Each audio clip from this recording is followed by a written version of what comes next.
నమస్కారం. ఈటీవీ 360కి స్వాగతం. ముందుగా ప్రధాన అంశాలు. కార్పొరేషన్ల అప్పులు, గుత్తేదారుల బకాయిల వివరాలు ఇవ్వండి. గవర్నర్కు భాజపా నాయకుల వినతి పత్రం.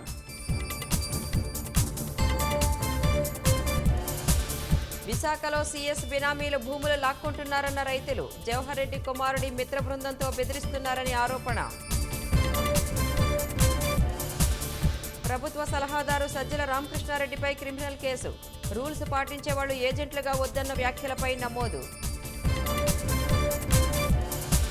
ఎట్టకేలకు సర్వీస్లోనే ఏబీ వెంకటేశ్వరరావు పదవీ విరమణ. అన్యాయాన్ని ఎదిరించడంలో రిటైర్మెంట్ లేదని స్పష్టీకరణ.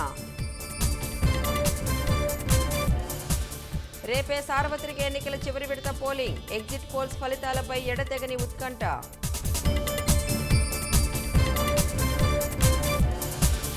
జేడీఎస్ ఎంపీ ప్రజ్వల్ రేవన్నకు 6 రోజుల కస్టడీ. లైంగిక దౌర్జన్యాలపై ప్రశ్నించనున్న పోలీసులు. కన్యాకుమారిలో కొనసాగుతున్న ప్రధాని మోదీ ధ్యానం. నెట్టింట వైరల్ అవుతున్న ఫోటోలు, వీడియోలు. దేశంలో వడగాల్పులతో ఇప్పటి వరకు 54 మంది మృతి. ఆరెంజ్ అలర్ట్ జారీ చేసిన వాతావరణ శాఖ.